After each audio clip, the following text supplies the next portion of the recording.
সহিহ বুখারীতে সাইয়্যিদুল ইস্তিগফার নামে একটি দোয়া রয়েছে, তওবা করার এবং ইস্তিগফার, আল্লাহর কাছে ক্ষমা তলব করার। কার মুখস্থ আছে বলতে পারেন? 2-4 জন মাশাআল্লাহ মুখস্থ আছে, কিছু লোকের মুখস্থ করেন। সকালবেলা যদি একবার পড়ে নেন আর সেই দিনে মারা যান, সহিহ বুখারী হাদিস শোনাচ্ছি, ফামাতা মিন ইয়াউমিহি, সেই দিন যদি মারা যায় ওই ব্যক্তি, দাখালাল জান্নাহ, জান্নাতে যাবে।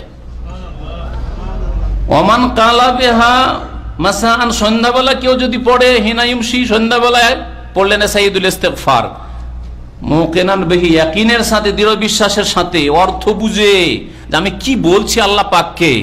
আর সেই রাত্রে যদি ইন্তেকাল হয়, আর ইন্তেকাল হয় রাতে হবে আর না হয় দিনে হবে। ডেইলি যদি সকালে একবার পড়ে নেন আর সন্ধ্যা একবার পড়ে নেন, হয় ওই দিনে ইন্তেকাল হবে আর না হয় রাতে ইন্তেকাল হবে, তাহলে দাখালাল জান্নাহ, জান্নাতে ওই ব্যক্তি অবশ্যই যাবে। নবী করিম সাল্লাল্লাহু আলাইহি সাল্লামের সহিহ বুখারীর হাদিস। সেটা হচ্ছে সাইয়্যিদুল ইস্তিগফার। এই নাম ইস্তিগফারের যত দোয়া রয়েছে তার হচ্ছে শিরোমণি, তার নেতা, তার সরদার। নবী করিম সাল্লাল্লাহু আলাইহি ওয়াসাল্লাম বলছেন, আল্লাহুম্মা আনতা রাব্বি লা ইলাহা ইল্লা আনতা খালাকতানি ওয়া আনা আবদুকা ওয়া আনা আলা আহদিকা ওয়া ওয়াদিকা মাসতাতাতু আউযু বিকা মিন শাররি মা সানাতু আবু লাকা বিনি'মাতিকা আলাইয়া ওয়া আবু লাকা বিযামবি বা ওয়া আবু বিযামবি। বিভিন্ন রিওয়ায়াত রয়েছে, ফাগফিরলি ফাইন্নাহু লা ইয়াগফিরু যুনুবা ইল্লা আনতা। আল্লাহুম্মা আনতা রাব্বি, এই অর্থ বলে শেষ করে দিচ্ছি, হে আল্লাহ তুমি আমার রব।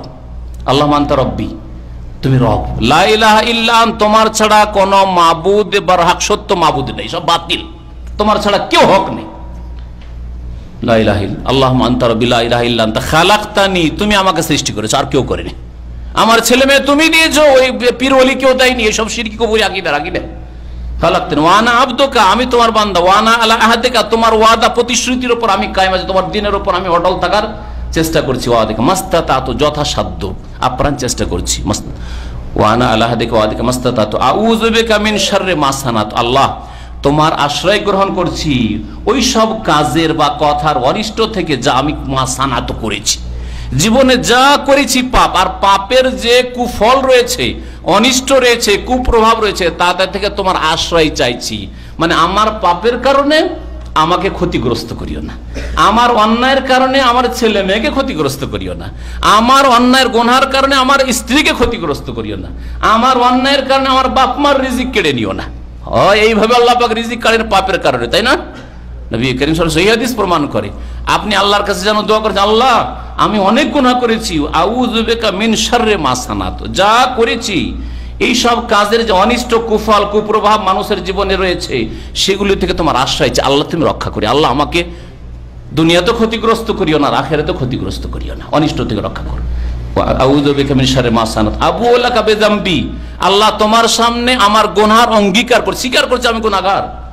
তাহলে গুনাহ স্বীকার করা হচ্ছে বিনয়ী প্রকাশ, বিনয়ী হওয়া, বিনয় প্রকাশ করা। ওয়া আবু লাকা বিযামবি ফাগফিরলি ফাইন্নাহু লা ইয়াগফিরু যুনুবা ইল্লা আনতা, হে আল্লাহ তোমার ছাড়া কেউ গুনাহ মাফ করতে পারে না। ওয়া আবু বিযামবি ফাগফিরলি ফাইন্নাহু লা ইয়াগফিরু যুনুবা ইল্লা আনতা। এই দোয়া যার মুখস্থ আছে পড়তে অভ্যাস করেন, আর যার মুখস্থ নেই মুখস্থ করেন, কয়েকদিন অভ্যাস করলে ইনশাআল্লাহ তাআলা সব ঠিক হয়ে যায়। আল্লাহ পাক রব্বুল আলামিন যেন আমাদের অন্তর থেকে তওবা করার তৌফিক দান করেন, খুলুসিয়াতের সাথে নিষ্ঠার সাথে আল্লাহর দিকে ফিরে আসার তৌফিক দান করেন। আল্লাহ পাক তার সামনে মার্জনা করার তৌফিক যেন দান করেন, সময় সুযোগ যেন দান করেন, পরিবেশ যেন দান করেন, ঈমান আমল যেন ওই রকম তাজা করে দেন যাতে করে তওবা করতে পারি, সংশোধন করতে পারি, আল্লাহর কাছে ক্ষমা চাইতে পারি। আল্লাহ পাক রব্বুল আলামিন আমাদের এক্ষুনি তওবা করে এই মুবারক মজলিস থেকে ওঠার তৌফিক দান করেন। আমাদের মধ্যে ফরজ ওয়াজিবে যদি ঘাটতি থাকে আল্লাহ তুমি আমাদের মাফ করে দাও এবং সেগুলি পুরা করার তৌফিক দান করো। হারাম নাজায়েজ কাজে আমরা যদি জড়িত থাকি আল্লাহ আমাদের মাফ করে দাও এবং সেগুলি থেকে আমাদের বেঁচে থাকার তৌফিক দান করো। শিরক বিদআত যেসব ভাইদের মধ্যে রয়েছে আল্লাহ তাদেরকে তওবা করার তৌফিক দান করো এবং তাদেরকে কোরআন সুন্নাহ মোতাবেক তৌহিদের উপর সুন্নাতের উপর কায়েম হওয়ার তৌফিক দান করো। আল্লাহ পাক রব্বুল আমাদের বালা মুসিবত দূর করে দাও, আমাদের আল্লাহ দুনিয়াতেও সুখী করো, আখিরাতেও সুখী করো, জাহান্নামের আযাব আমাদের দূর করে দাও। হে আল্লাহ আমাদের দেশের ফিতনাকে দূর করে দাও, দুনিয়ার ফিতনা থেকে আমাদের হেফাজত করো।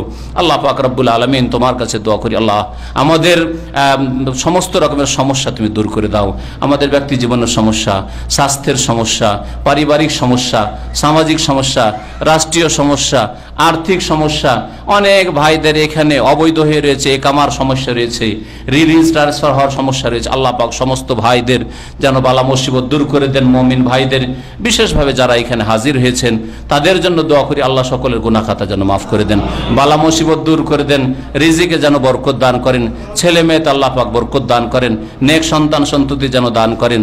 আল্লাহ পাক রব্বুল আমাদের সকলকে যেন জান্নাতুল ফিরদাউস দান করেন। সুবহান রাব্বিকা রব্বিল ইজ্জাতি আম্মা ইয়াসিফুন ওয়া সালামুন আলাল মুরসালিন ওয়ালহামদুলিল্লাহি রাব্বিল আলামিন।